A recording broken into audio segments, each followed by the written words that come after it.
Iranian President Ebrahim Raisi died in a helicopter crash along with his foreign minister. Footage from his final moments show him en route to the city of Tabriz in northwest Iran. He was returning from a dam opening ceremony on the Azerbaijan border when his aircraft crashed amidst heavy fog. The crash killed 8 people. Iran's leader Ali Husseini Khamenei has announced 5 days of mourning following the death of Raisi. Meanwhile, Hamas leaders condoled his death and hailed Raisi's support for the Palestinian resistance. The question now arises over the nature of the accident, whether it was a natural one due to the topography of the area or whether there was some foul play involved. Fingers are also being pointed at Israel's Mossad, as Raisi's death comes amidst heightened tensions between Israel and Iran, amidst the former's war with Hamas. Speculations over Israel's role in Raisi's death also gained traction after Israel's attack in Damascus earlier this year that led to the death of Iranian General Mohammad Reza Zahidi. Moreover, in 2020, Iranian military officer Qasem Soleimani was killed by an American drone near Baghdad International Airport in Iraq while he was traveling to meet Iraqi Prime Minister. Well, this incident definitely gives rise to more tensions between Israel and Iran, especially at a time when tensions in Middle East are already at their peak. We'll talk about this with our guest. Surinder Singh Lali, international affairs expert, joins us on the show. Mr. Desh Ratan Nigam, political analyst, also with us on the program. Piyush Ratan, senior journalist, also with us on the show. And Mr. Sanjeev Srivastav, international affairs expert, also joins us on the program. Mr. Srivastav, I'll begin with you.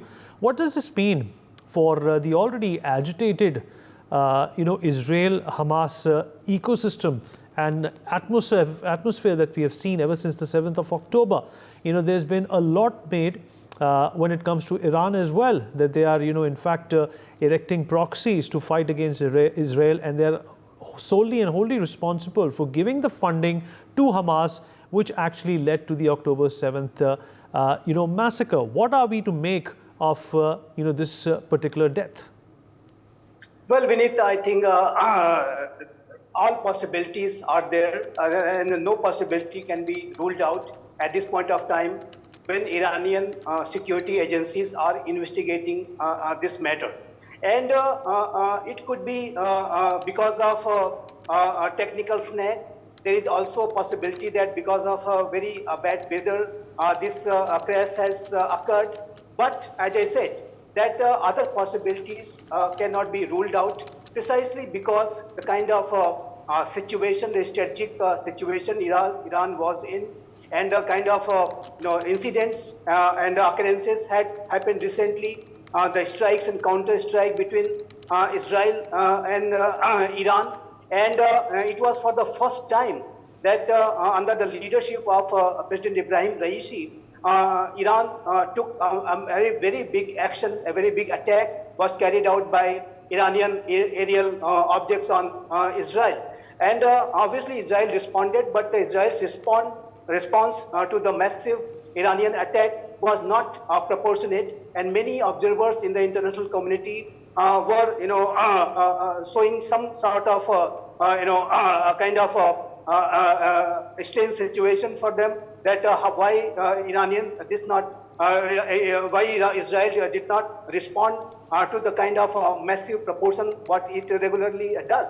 But when this kind of occurrence had happened, when the Iranian president and a very outspoken foreign minister Abdullahian is also dead in this crash, then all possibilities are there to be investigated that what led to this cause. And as I said again, I would like to repeat it again, that no possibility can be ruled out. It could be also a part of a big conspiracy. It could be a part of a sabotage. That possibility is very much there. But now, having said that, Vineet, it is ultimately the assessment of Iranian intelligence and security agencies, and that will matter what kind of assessment they will come up with. That will be of enormous significance, because based on that conclusion, based on that assessment, Iran will take its future action. If Iranian security agencies come up with this conclusion that it was because of a technical snag, it was because of a bad weather, or then there will not be much implication of this incident. But if Iranian security agencies come up with certain conclusion that it was part of a deep conspiracy, then Iran might respond this entire occurrence in its own ways, and Iran also might come up with some kind of a covert operation, which will certainly deepen this entire crisis in the Middle East region, and it will have a it could have a very explosive implications for the entire international community. So I think, having said that, I would like to say a word of caution for the Iranian security agencies, that they should not jump to any conclusion. They should and they must investigate this matter, but the entire investigation process must be carried out in a very, very precise way, because any miscalculation, any wrong assessments will lead to disastrous consequences, not only for Iran, but the entire Middle East region, and it will have a very severe repercussions for the entire international community. Right. Mr. Nigam, what are your thoughts on what's happened in Iran today? How is this more likely to destabilize an already volatile and vulnerable situation?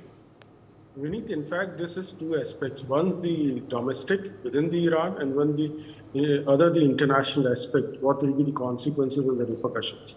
So far as domestic aspect is concerned, we have seen, a turbulent Iranian society, which is being held on leash by some very strict and draconian measures. We have seen, the ordering of execution of 80,000 people who were not agreeing with the political discourse of the existing dispensation. And he was also called merchant of death. Sorry to say that he has died. So those were the epithets which were used against him. So Iran may use this crisis as an opportunity to blame Israel or the US and try to unite their own divided society. That would be for domestic consumption. That is one of the most, aspect which is possibly, may come out of this situation, because we don't know. Everything is shrouded in kind of, mystery out there, and we don't know anything as of now. Probably the investigations are going on. That's for the domestic consumption. However, internationally speaking, the involvement of Iran with Hamas and the Hezbollah is something that the Western world has taken note of. The recent attack of drones and missiles on the Israel, which was neutralized by Israel with one of the best technologies. That aspect, will it escalate or not? Possibly no at this point of time. But the Western worlds are keeping the crossed fingers, and Israel is not going to back down. We have not heard anything. In fact, the unofficial sources say there is no involvement of Israel. So today what we see, a very delicate situation in the Middle East, which may flare up by taking some irrational decisions, impulsive decisions to blame Israel or the United States or Western Bloc in order to have some kind of a domestic consumption in a divided society of Iran, where the people have started, saying that they are not attached to Islam now. After that anti-hijab movement, and when the girl died, where the entire movement started, and it was crushed with brutal, measures, draconian measures, and number of people were executed. Not much came out in the media, but news are filtering out. So today there is a distinct possibility, because of the domestic consumptions and the divided society, to utilize this opportunity, but that will flare up the already volatile situation in the Middle East. That is what we are worried of. India did have a wonderful relation with Iran. Recently, the Chabahar port deal, and then the providing petroleum products during the Ukraine crisis when the world was going through. So those were the positives. But at the international level, my advice would be Iran to be very patient, not to flare up, because that has international repercussions, both in terms of inflation, disrupting supply chains, food chains, and a huge amount of, may result into unemployment also if the full-scale war starts. I think one requires a lot of patience and diplomacy in order to deal with such a crisis and situation. Vineet. All right. Mr. Lali, how are you, looking at a situation which continues to evolve from time to time? It's not only evolving because of the death of the president, but it's also evolving because, there is speculation that this person is involved, that country is involved. There's sabotage here, and there is obviously, that outlook that the Americans are definitely supporting anybody who wants to see Iran back off from this escalation? Thank you, Vineet. And you asked me how am I looking? I'll probably give you the most unconventional answer. I am looking at it a bit emotionally. In the interest of disclosure, my father was born in Iran and so was my grandfather. We had a shop in Tehran by the name of Mosaic Khalsa, and we used to live in a place called Chehran-e-Bark. So, of course, I'll try and be unbiased to the departed soul, but in 1979, after the Islamic Revolution happened, a lot of us and our relatives fled. And that's why if you go to, especially California, you see a lot of Iranians there, and especially being in the gas station business. And they were all courtesy of the Islamic Revolution, pun intended. Vineet, I think the jury's still out on this one. It could be an inside job. Now, why do I say that? Because this gentleman was also perceived to be the next in line to possibly replace the Supreme Leader who's 85 and is ailing. Number two, the other possible successor is the Supreme Leader's son himself, Ali Khamenei. So that could be an inside job. That's one. Number two is, of course, the usual suspects, United States of America, CIA, Mossad, and Israel, because, it didn't go well. I mean, those 300 missiles that Iran shot, they hasn't really gone well, especially on the fragile, vulnerable, busted Mossad and, Israel's ego.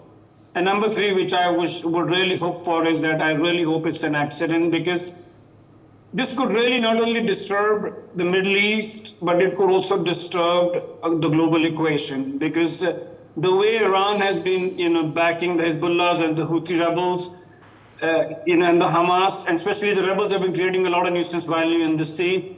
So this could, if not held appropriately, this could really spiral out. And I think a lot depends on the election that's going to happen now and which way this is going to head. Because my unfortunate 2 cents would be that normally in countries like these, the hardliners get more stronger because they start building an inward narrative, as Mr. Deshnathan Nigam said, because Iran is really divided right now. So they build a narrative, they build a hardliner narrative to say that, this is a Western job, they are trying to, infringe on our way of life, that Islamic way of life. So I hope that doesn't happen, because then this could even take Iran further down. I mean, Iran is already cracking up under all sorts of sanctions, and that's probably the reason why the helicopter that he was in, I mean, it was maybe should have been in a museum. And unfortunately, because of the sanctions, they're not able to buy parts. I mean, they are buying parts illegally from the black market, so they are struggling. And, this gentleman was a very controversial figure, because right from his election, there was a very low voter turnout. I mean, you know how Iran works. I mean, it's the Supreme Leader who decides.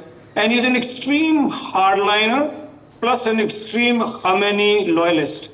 I mean, his claim to fame was in, the 22-year-old death of Masha Amini. It was a custodial death where the moral policing came out in the streets and punished a poor girl only because she wasn't wearing a headscarf.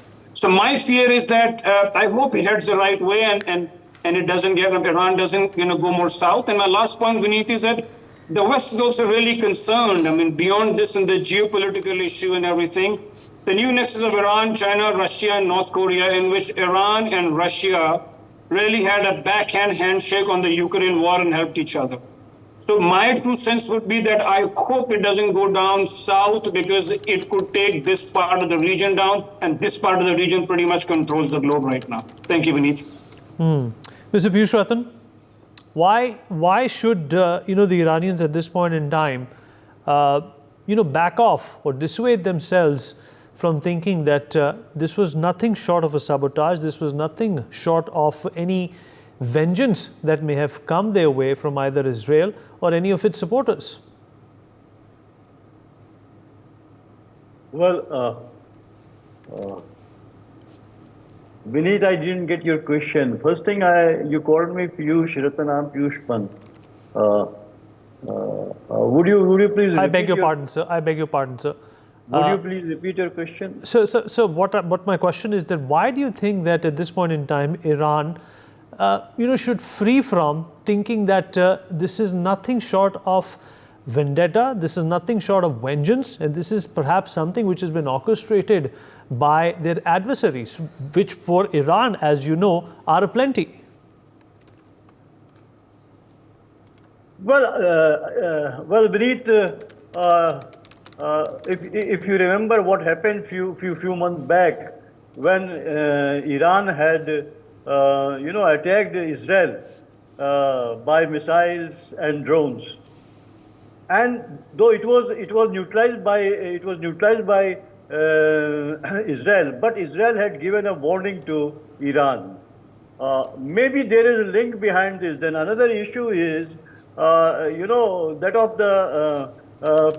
the supply of drones, because Iran was extending the hand of peace and peace negotiation with other countries in the Middle East, and particularly with Armenia. And Israel has been supplying a lot of drones to that country for the war. And again, in the case of Ukraine war also, Israel has been the supplier of the armament, weapons and drones. So this angle is also there, because Israel has been involved in such dealings.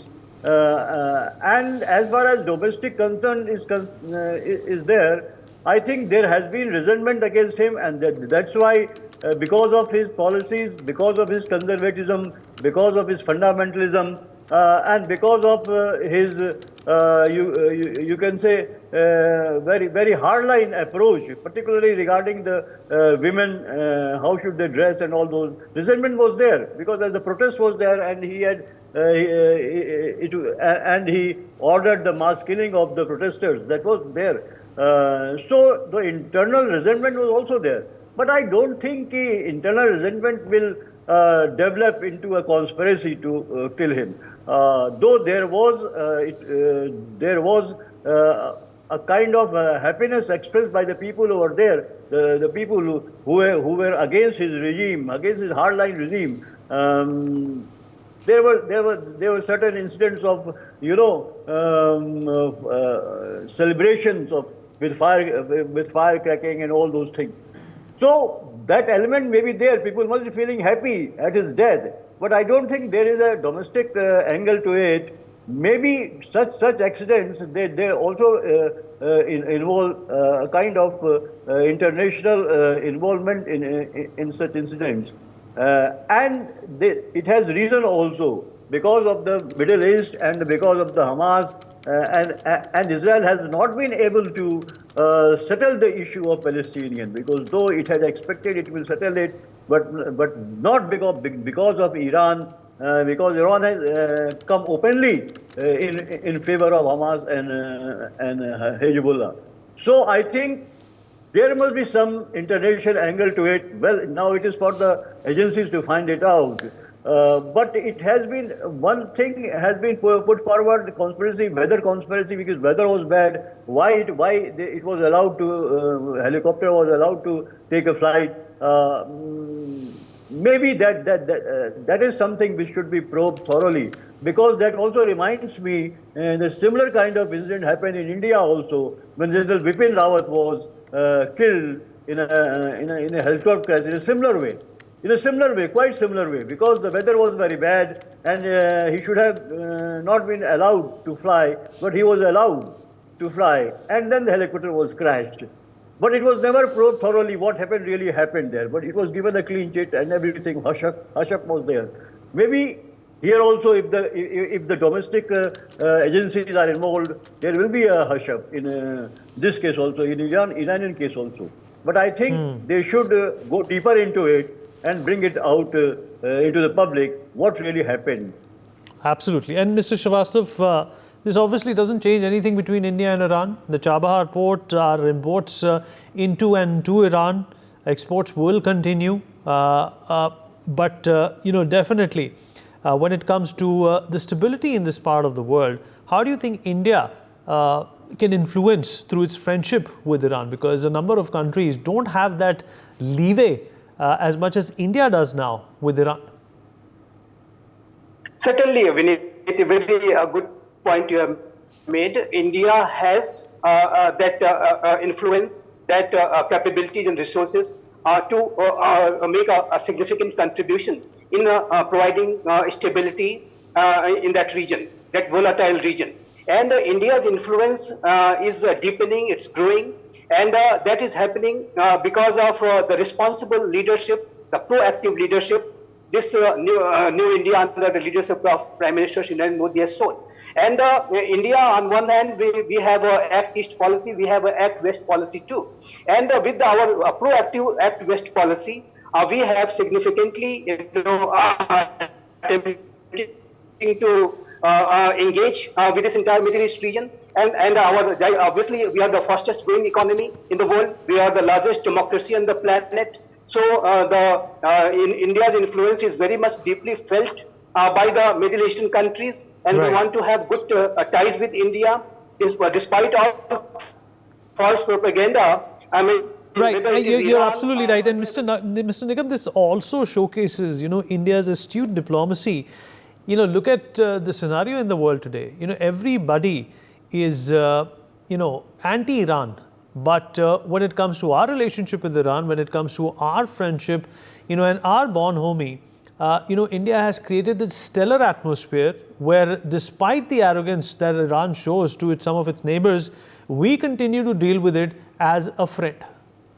Yes, Vineet. In fact, if you look at India's stature, and the first, impact came the unanimous declaration on G20. A very tightrope exercise that India had to do, but everybody came on the same page, which was a rarity. I mean, if you look at the earlier G20 meet, there were so many dissensions in that particular declaration.